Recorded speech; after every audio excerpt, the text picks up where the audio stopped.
তো আপনারা দেখতেই পাচ্ছেন যে কি অবস্থা হচ্ছে, মানুষ মারা যাচ্ছে, মানুষকে কিডন্যাপ করতেছে, সন্ত্রাসীরা আমাদের চিন্তাই করতেছে, কত কিছু হয়ে যাচ্ছে। আমরা ভয় পাচ্ছি যে স্কুলে কিভাবে আসবো আমরা এইভাবে করে, যদি এরকম চলতে থাকে আমাদের সুরক্ষাটা কোথায়। আমরা এর জন্য আজকে আন্দোলনটা করছি, যাতে পুলিশের কাজ আরো বেশি বাড়ে, আমাদেরকে যেন সতর্কতা দিতে পারে, আমরা যেন শান্তিতে বসবাস করতে পারি, আমরা যেন স্কুলে ভালোভাবে আসতে পারি, শান্তিতে আসতে পারি, এর জন্য আমরা এই আন্দোলনটা করছি। স্লোগান দিয়েছি, মাদককে না বলি, জীবনকে হা বলি। এই স্লোগান নিয়ে আমরা এগিয়ে যাব এবং আমাদের সন্তানদেরকে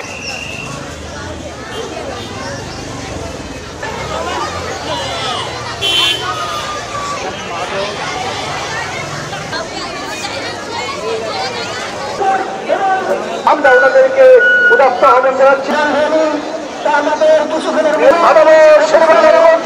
আমাদের সারা বাংলাদেশে যতগুলো থানা আছে এই থানার মধ্যে 1 নম্বরে হচ্ছে অপরাধপ্রবণ হিসেবে আমাদের এই মোহাম্মদপুর থানা। সে কারণে এখানে যে একটা দুর্নাম হয়েছে সন্ত্রাস, চাঁদাবাজ, কিশোর গ্যাং নিয়ে, সেটা গুছানোর উদ্দেশ্যে শিক্ষক সমাজ, অভিভাবক সমাজ এবং শিক্ষার্থীরা একসাথ হয়ে আজকে প্রায় 70টা অধিক প্রতিষ্ঠানে একসাথে মানববন্ধন এবং র্যালির আয়োজন করেছে। এর মাধ্যমে আমরা সমাজকে একটা মেসেজ দিতে চাই, এখানে যেমন খারাপ মানুষ রয়েছে এখানে আবার ভালো মানুষও রয়েছে, এবং সমাজকে সচেতন করলে আমরা মনে করি যে শিক্ষকরা, ইমাম সাহেবরা, রাজনীতিবিদরা ত্রিমুখী সম্মিলিতভাবে যদি কাজ করে সেখানে পরিবর্তন আসতে বাধ্য। তো আমরা তারই উদ্যোগে আজকে আমাদের শিক্ষক সমাজের উদ্যোগে, মোহাম্মদপুর শিক্ষক সমাজের উদ্যোগে আজকের এই মানববন্ধন এবং র্যালিটা। মাদকের বিরুদ্ধে শিক্ষার্থীদের সচেতনতা করবার জন্য, যেন সবাই আমরা এর বিরুদ্ধে থাকতে পারি এবং সচেতন হতে পারি। শিক্ষার্থীরাও যেন জানে এর খারাপ দিকগুলো এবং সচেতন হয়ে তারা নিজেরাও যেন সচেতন হয় এবং সবাইকে, তার পরিবার এবং আশেপাশে সবাইকেই যেন তারা সচেতন করতে পারে। নিজেরা সচেতন থেকে সবাইকেই যেন তারা সচেতন করতে পারে এই মাদকের কুফল সম্পর্কে আর কি। মাদকের বিরুদ্ধে যেন সবাই সোচ্চার হয়, শিক্ষার্থীরা এই বিষয়ে তাদেরকে সচেতনতার জন্যই আমরা একটা মানববন্ধন করেছি। 5 আগস্টের পর, গত বছরের এরপরে কিন্তু দেশ কিছুটা হলেও আনস্টেবল, এবং তারপরে দেখা গেছে আমাদের মূলত মোহাম্মদপুরটা, এই 13 আসনে নিয়ে সারা বাংলাদেশেই এক ধরনের আতঙ্ক।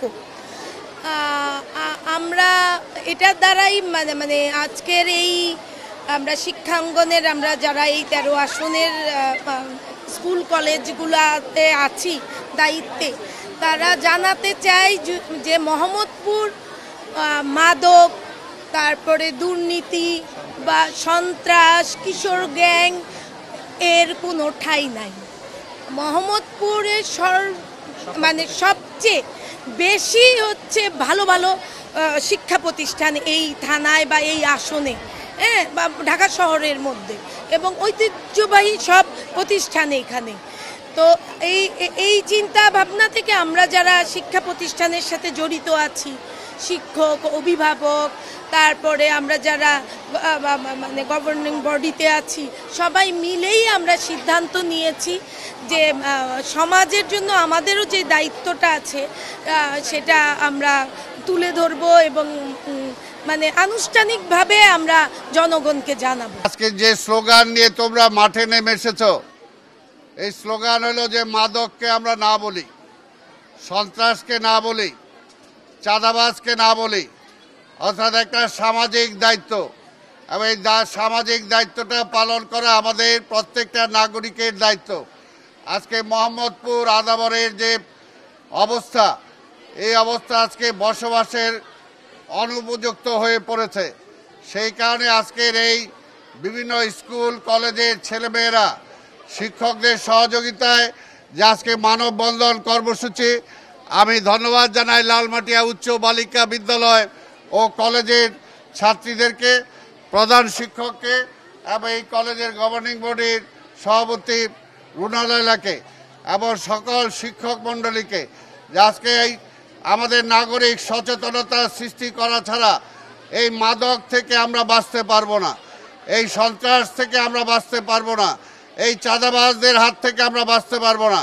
তাই আজকে মোহাম্মদপুরের অধিবাসী সবাইকে আজকে এই যে ছাত্রীরা রাজপথে নেমে এসেছে, আমরা বিশ্বাস করি এটা দেখে সচেতন হবে, আইন শৃঙ্খলা বাহিনী সচেতন হবে, যারা গার্জেন আছে তারা সচেতন হবে, এবং যে সমস্ত ছেলেরা উচ্ছৃঙ্খল হয়ে গেছে, যে সমস্ত যুবকরা, তারাও আজকে ভালো পথে ফিরে আসবে, এটা আমরা আশা করি।